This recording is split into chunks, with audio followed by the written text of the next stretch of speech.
السلام علیکم ورحمۃ اللہ وبرکاتہ۔ الحمد للہ رب العالمین والصلاة والسلام علی سید الانبیاء والمرسلین وعلی آلہ واصحابہ اجمعین،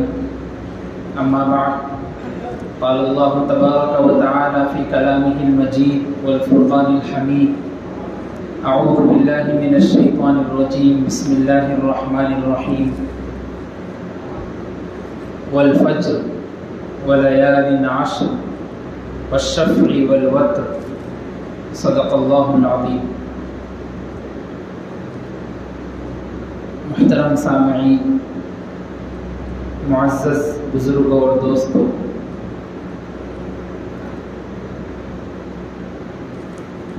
اللہ تبارک و تعالیٰ نے 1,24,000 انبیاء کو بھیجا۔ انبیاء کو بھیج کر ان میں فضیلت کے مراتب بھی رکھے، کسی کا مقام کسی سے بلند تو کسی کا مقام کسی سے چھوٹا۔ اللہ تبارک و تعالیٰ نے قرآن مجید میں اس کا ذکر فرمایا اور کہا تلک الرسل فضلنا بعضهم علی بعض، ہم نے رسولوں کو بھیجا اور بعض کو بعض پر فضیلت بخشی۔ اسی طریقے سے صحابہ کرام رضوان اللہ علیہم اجمعین کی ہم جماعت کو دیکھتے ہیں تو ان میں بھی سب سے بڑا مقام و مرتبہ خلفائے راشدین کا ہے، اور خلفائے راشدین میں سے سب سے بڑا مقام و مرتبہ حضرت ابوبکر صدیق رضی اللہ تعالیٰ عنہ کا ہے۔ اب ایام کو اللہ تبارک و تعالیٰ نے بنایا، مہینوں کو اللہ تبارک و تعالیٰ نے بنایا، تو مہینوں میں چند ایسے مہینوں کو تجویز کیا جن میں سب سے زیادہ ان کی فضیلت رکھی۔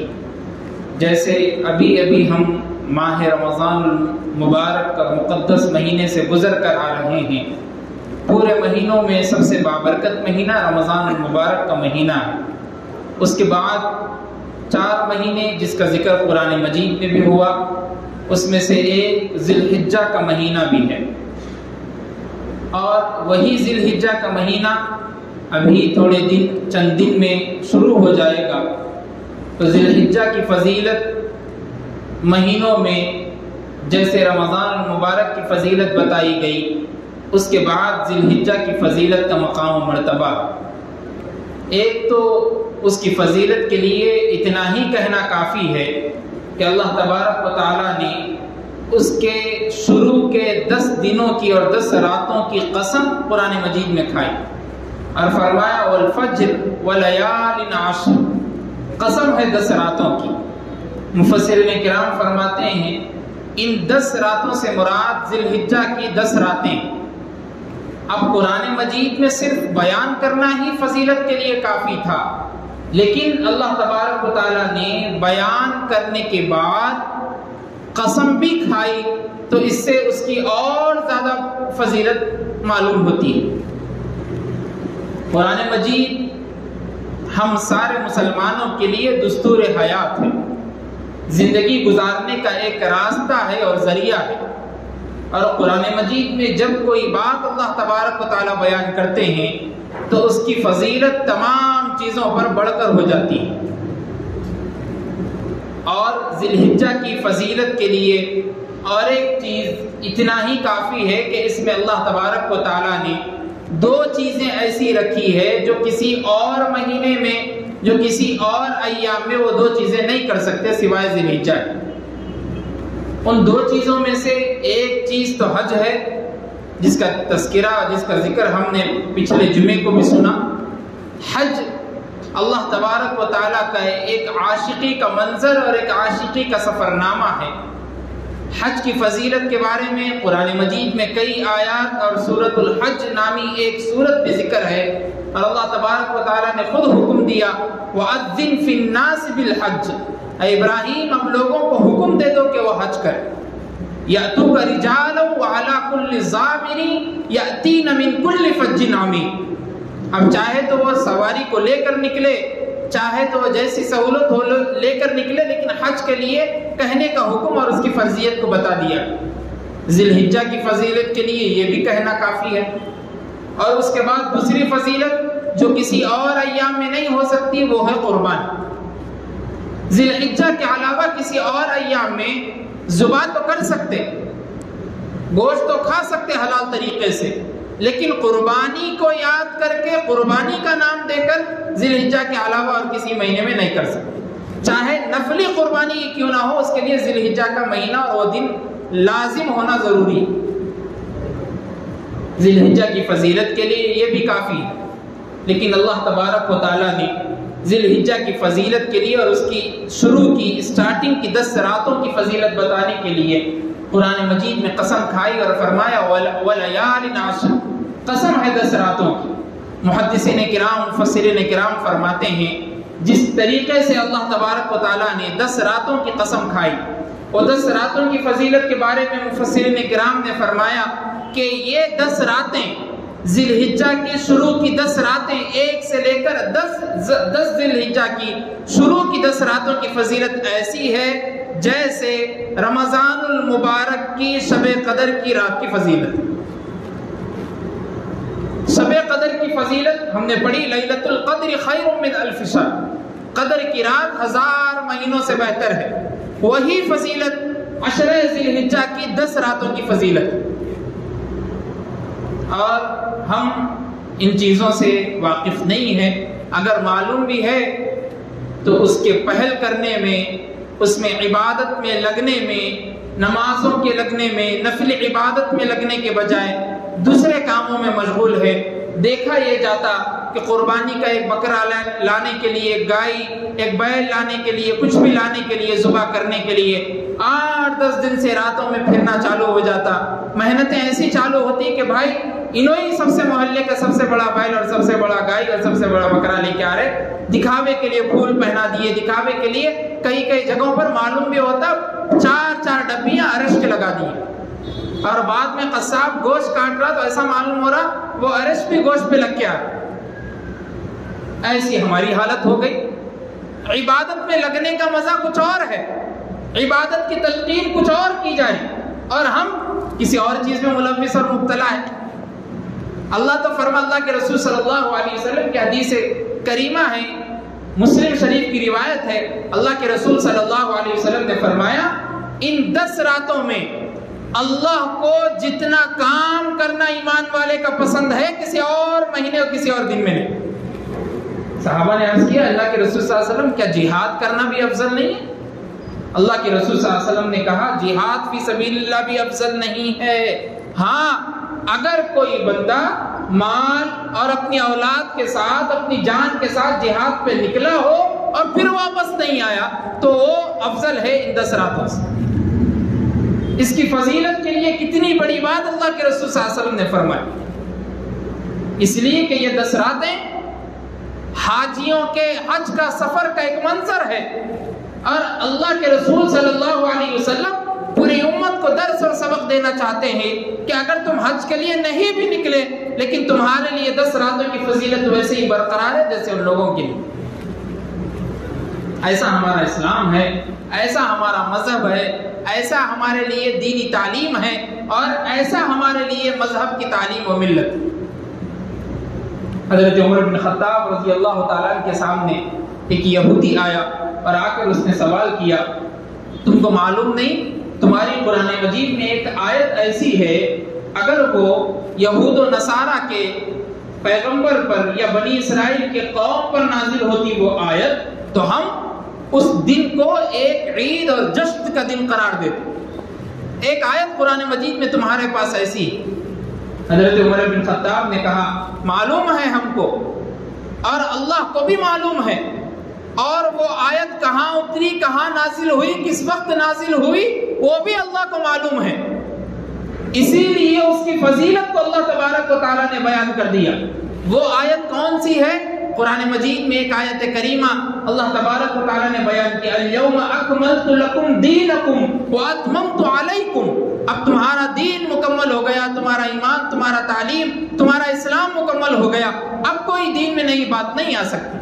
یہ آیت کریمہ کہاں نازل ہوئی؟ مکہ مکرمہ میں نازل ہوئی۔ کس دن نازل ہوئی؟ عشرہ ذی الحجہ کے 10 راتوں میں نازل ہوئی۔ حضرت عمر بن خطاب کہتے ہیں تمہارے بولنے سے پہلے اللہ تبارک و تعالیٰ نے ایمان والوں کے لیے 10 راتوں کی فضیلت کو رکھ دی، اس لیے کہ وہ آیت کریمہ بھی ان 10 راتوں میں نازل۔ اللہ کے رسول صلی اللہ علیہ وسلم نے فرمایا، ان 10 راتوں کی روزے کی فضیلت کے بارے میں فرمایا، ایک روزے کی فضیلت اللہ کے رسول صلی اللہ علیہ وسلم نے فرمایا 1 سال کے برابر، ایک روزے کی فضیلت۔ رمضان المبارک کا تو آفر آیا، آپ دیکھیے اللہ کتنے بڑے رحیم و کریم ہے۔ جب سے رمضان کا چاند دکھا، جب سے لے کر اب تک رحمتوں، برکتوں، سعادتوں کا خزانہ لٹا رہے امت۔ رمضان کا مہینہ آیا، پورا مہینہ برکتوں رحمتوں والا، اس کے بعد پوروں کا گفٹ کس میں رکھا؟ عید الفطر کے دن رکھا، لو یہ انعام اور جائزے کا دن ہے، اب تم نے 1 سے لے کر 29 تک روزے رکھے، میری عبادت میں مشغول رہے، زکوٰۃ دیے، فلاں کام کرے، تراویح پڑھے، قرآن مجید کی تلاوت ہوئی، ان پورا کاموں کا جائزہ اور بدلہ عید کا دن تمہارے لیے تجویز کر دی۔ شوال کا مہینہ آیا، اس میں بھی روزے کی فضیلت کو برقرار کر دیے۔ ذی قعدہ کا مہینہ آیا، اس کی بھی فضیلت کو بیان کر دیے۔ ذی الحجہ کا مہینہ آیا، حج کی فضیلت ہوئی، قربانی کی فضیلت ہوئی، روزوں کی فضیلت ہوئی، اور ان پورے 10 راتوں کی فضیلت کو بتا کر کیا کر دیے؟ عید الاضحیٰ کا دن رکھ دیا، قربانی کا دن ہے، جائزے کا دن ہے، لے جاؤ انعامات میری طرف سے۔ اللہ اتنے بڑے رحیم و کریم ہے۔ اور ان 10 راتوں میں سے ایک رات کو ایسے بنایا، یوم عرفہ کی رات، 9 ذی الحجہ کی رات، جس کی سب سے بڑی فضیلت حدیث کریمہ میں آئی، مسلم شریف کی روایت، اللہ کے رسول صلی اللہ علیہ وسلم نے فرمایا، جس نے عرفے کا دن کا روزہ رکھا، جس نے عرفے کے دن کا روزہ رکھا، میں امید کرتا ہوں، اللہ کے رسول صلی اللہ علیہ وسلم فرمایا، جس نے عرفے کا دن کا روزہ رکھا، میں امید کرتا ہوں کہ اس کے پچھلے 1 سال اور آنے والے 1 سال کا صغیرہ گناہ معاف کر دیے جائے۔ اتنی بڑی ہمارے لیے فضیلت اور رحمت اور برکت والی باتیں ہیں، اور ایسی تعلیمات ہے دین کی، اور ہم پس پشت ڈال کر کچھ معلوم نہیں ہے ایسے بن کر نام کے مسلمان رہ گئے، اور ہماری پوری دنیا بھی محبت میں ڈوب کر رہ گئے۔ عرفے کا دن آیا، 9 تاریخ آ گئی، 10 آ گئی، 1 سے لے کر 10 دن، 9 دن گزر گئے روزے رکھنے کے، ایک بندہ بھی جس کی طاقت یہ معلوم نہیں ہوئی کہ بھائی روزہ رکھنا ہے، کسی کے پاس یہ نہیں دیکھا جاتا۔ ہماری تعلیمات ہم کو یہ سکھاتی ہے، ہمارا مذہب ہم کو یہ سکھاتا ہے، اسلام ایک پاکیزہ مذہب ہے، دین کی تعلیم جب دی جاتی ہے تو صاف ستھرائی کی تعلیم ہوتی ہے۔ آپ دیکھیے، آپ شروع سے لے کر یہ ذی الحجہ کا مہینہ اسلامی تاریخ کا سب سے آخری مہینہ ہے، اس کے بعد جب نیا مہینہ جو شروع ہوگا، نیا سال شروع ہوگا، محرم الحرام۔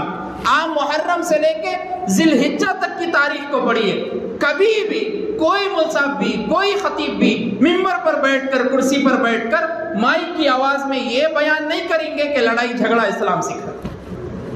اس لیے کہ دین کی تعلیم ہی نہیں۔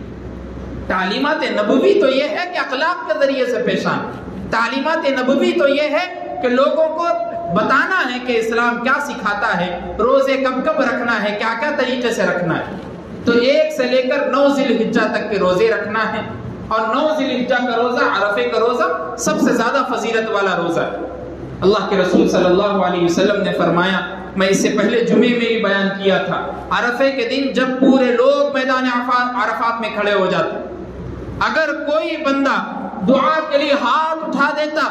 تو اس کی دعا کو رد نہیں کیا جاتا، اللہ ہمیشہ کے لیے قبول کر لے۔ وہ عرفے کا دن ہے، اور وہ حاجیوں کے لیے فضیلت نہیں بتائی گئی، حاجیوں کے لیے فضیلت تو ہے، لیکن کوئی بغیر حاجی بیٹھے ہندوستان میں بھی ہے تو اس کی فضیلت، عرفے کے دن مانگ لے، دعا قبول ہو جائے۔ اللہ کے رسول صلی اللہ علیہ وسلم کی تعلیمات، اور اللہ تبارک و تعالیٰ نے قسم کھا کر ان راتوں کی فضیلت کو بتایا۔ اس کے بعد ان 10 راتوں میں کیا کیا عبادتیں کرنا ہے، اللہ تبارک و تعالیٰ نے قرآن مجید میں فرمایا، وَاذْكُرُ اسْمَ اللَّهِ فِي أَيَّامٍ مَّعْلُومَاتٍ، جب تمہارے درمیان دنوں کو بتا دیا گیا تو تمہارا کام ہے وَاذْكُرُ اسْمَ اللَّهِ، اللہ کی حمد و ثنا کرنا۔ اب ان 10 دن میں، 10 راتوں میں اللہ کی عبادت، اللہ کی تحمید، اللہ کی تسبیح میں ڈوبنا ہے۔ جیسے حاجی ہمیشہ اس کی زبان پر لبیک اللہم لبیک لا شریک لک لبیک ان الحمد والنعمت لک والملک لا شریک لک، اس کی زبان پر ہمیشہ کا ورد رہتا ہے، اسی طریقے سے ان 10 دنوں میں بندوں میں بھی اللہ کی تسبیح، اس کی تحمید کا ذکر اور ہمیشہ تعریف میں ڈوبے رہے۔ اللہ اکبر لا الہ الا اللہ واللہ اکبر وللہ الحمد۔ اللہ کی تکبیر بیان کرتے ہوئے، اللہ کی تحلیل بیان کرتے ہوئے، اللہ کی تسبیح بیان کرتے ہوئے 10 راتوں کو اور 10 دنوں کو گزارنا ہے۔ اس کے بعد دوسری چیز دعاؤں کا اہتمام۔ جس طریقے سے حاجی حجاج کرام مکہ اور مدینہ میں جب رہتے ہیں، مکے میں، مینا میں، عرفات میں رہتے دعاؤں کا اہتمام کرتے ہیں، ہمارا بھی کام یہ ہے کہ ہم یہاں پر اپنے گھر میں یا مسجد میں رہ کر دعاؤں کا اہتمام کریں، چاہے جہری ہو سری ہو، چاہے اپنے طور پر اپنے اندر میں کر لیے دعا یا امام صاحب کرا رہے تو اس میں بھی شریک رہنا ہے، دعاؤں کا اہتمام کرنا ہے، اس لیے کہ 10 دنوں کی اہمیت دعاؤں کی قبولیت کا راز ہے، دعاؤں کی قبولیت کا ذریعہ ہے۔ آپ دعائیں کریں گے اللہ ہمیشہ کے لیے قبول کرے۔ اس کے بعد تیسری چیز بال اور ناخن کاٹ لینا پہلے ہی، اور 10 دنوں میں 9 دنوں میں جو رہیں گے بال اور ناخن نہ کاٹنا، اس لیے کہ اللہ کے رسول صلی اللہ علیہ وسلم نے منع کیا ہے اور فرمایا کہ ذی الحجہ کا چاند جب دیکھ لو تو بال اور ناخن کاٹنے سے بچ جاؤ۔ وہ لوگ جو قربانی کریں، اب وہ قربانی کرنے والے نہیں ہیں تو ان کے لیے کوئی چیز نہیں، اب قربانی کرنے والے کوئی ہے تو ذی الحجہ سے پہلے، چاند دکھنے سے پہلے ذی القعدہ میں ہی بال اور ناخن کو تراش، اس لیے کہ حاجیوں کا اہتمام رہتا۔ آپ لوگ دیکھتے ہوں گے جو حاجی حج کر کے ان سے بھی معلومات کر سکتے، آخری دن یوم النحر رہتا، قربانی کا دن رہتا، اس دن بال وغیرہ کٹاتے، تو حاجیوں کی مشابہت اختیار کرنے کے لیے کہا گیا کہ حاجی جیسے رہتے ہیں ویسے ہی قربانی ہونے تک تم کو بھی رہنا ہے، بال اور ناخن نہیں کاٹنا ہے۔ اور ہمارے بچے ابا دے رہے قربانی، لیکن بچے کیا سمجھ رہے ہیں ابا دے رہے ہمارے کو کیا کرنا ہے، اس لیے پورے بچے عید سے پہلے، چاند رات سے پہلے کٹنگ کی دکان پہ دکھتے، معلوم نہیں ہے کسی کو اتنی بھی توفیق نہیں ہوئی کہ جا کے مول صاحب سے، مولانا سے، خطیب صاحب سے، مسجد کے امام صاحب سے جا کے مسئلہ معلوم کرے اور یہ دریافت کرے کہ مول صاحب یہ سچویشن ہے، یہ حالات ہے، اسلام ہمارے کو اس کے متعلق کیا درس دیتا، کیا سیکھ ملنا چاہیے۔ کسی کو توفیق نہیں ہوئی، سب اپنی منمانی میں زندگی گزارے، سب اپنی منمانی میں اسلام کی تعلیمات پہ رہنے کی کوشش نہیں کر رہے، جیسا جی چاہ رہا ویسی زندگی گزار، قربانی دے رہے، بکرا گھر پہ ہے لیکن جا کے کٹنگ کی دکان پہ چاند رات کے دن پورے کھڑے ہوئے لائن سے، ایسا دکھتا کبھی کبھی کہ وہ کٹنگ کی دکان کے والے کی آج ہی عید ہے اور انہوں پوروں کو کاٹ کے، پوروں کو بالا نکال کے آج جانے والے، اور مہنگے مہنگے کٹنگ کی دکانوں پہ معلوم نہیں ہے لوگوں کو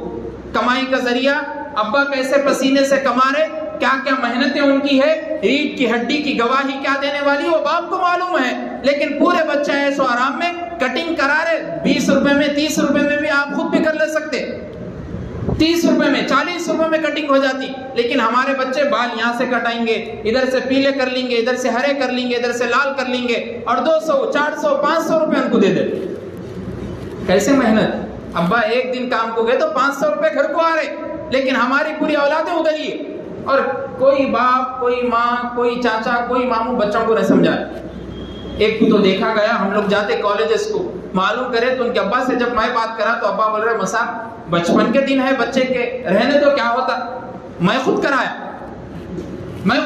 بچے کٹنگ، یہاں سے پوری کاٹ دیا، اوپر سے ایسا چھوڑ دیا، اب دیکھو پوروں میں سے میرا بیٹا پہچانے جا رہا نہیں جا رہا، الگ شان دکھنا میرے بچے کی، اور بچپن کے دن ہے کچھ بھی نہیں ہوتا، بعد میں بڑے ہونے کے بعد سب ہو جاتا، بعد میں بڑے ہونے کے بعد ابا کو انہوں کٹاتے، پھر ابا اب تمہارے بالا نہیں رہیں گے لیکن کچھ بھی نہیں، میں کھڑا کر دوں دیکھو اب تمہارے بال۔ ایسی اولادیں ہماری ہوگی اور ہم یہ چیزیں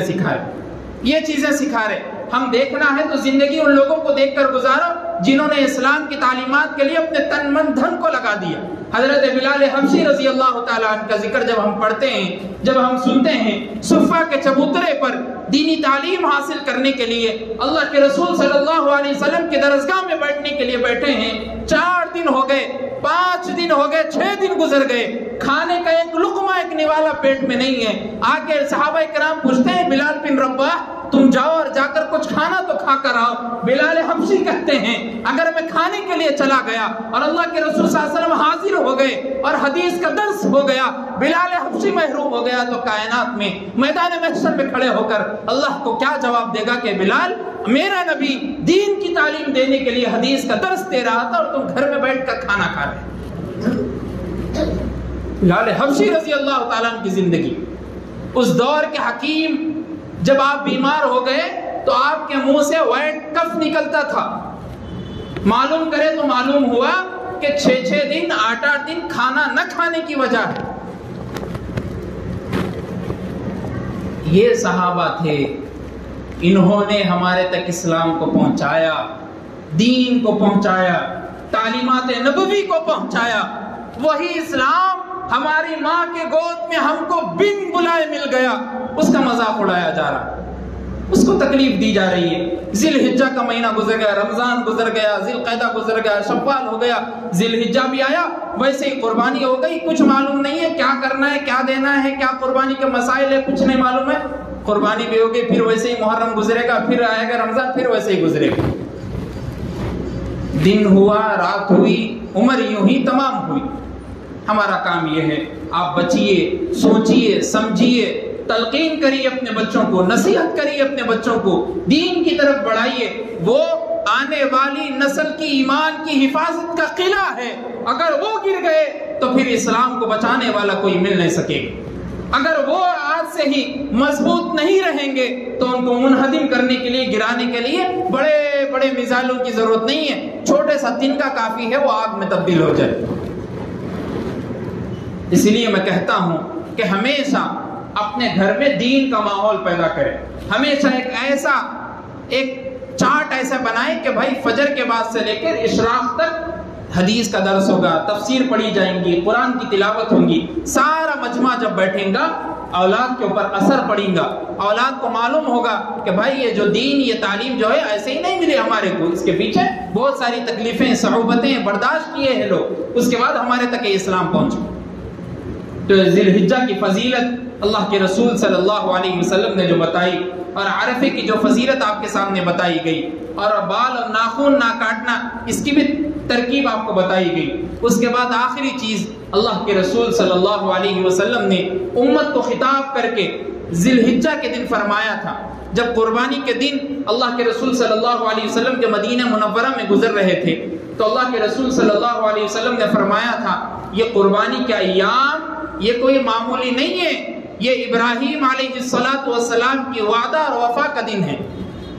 ابراہیم علیہ السلام نے اپنے بیٹے کی جو قربانی کا سلسلہ جاری ہوا تھا، اس کے بعد آپ کے جمعے کو بیان ہوگا تو اس میں آپ کو معلوم ہوگا پورا واقعہ تفصیل سے، لیکن میں آج ایسے ہی آپ کو بتا رہا ہوں۔ جو حضرت اسماعیل علیہ السلام کی قربانی کا جو منظر قرآن مجید میں بیان ہوا، حضرت اسماعیل علیہ السلام کو جب حضرت ابراہیم نے کہا کہ بیٹا میں نے خواب میں دیکھا ہے کہ میں تم کو ذبح کر رہا ہوں، تو بیٹے نے کیا کہا؟ بیٹے نے یہ نہیں کہا کہ آپ باپ ہو کر بیٹے کو ذبح کر رہے، بیٹے نے یہ نہیں کہا کہ میں تو معصوم ہوں آپ مجھ کو قتل کر دیں گے، بیٹے نے یہ نہیں کہا کہ میری بوڑھی ماں ہے، میری بوڑھی ماں کو آپ کیا جواب دیں گے۔ بیٹا کہہ رہا ہے اے میرے باپ، اے میرے ابا، اگر آپ کو اللہ کا حکم آیا ہے تو آپ کر گزریے، آپ کا بیٹا ذبح ہونے کے لیے تیار ہے۔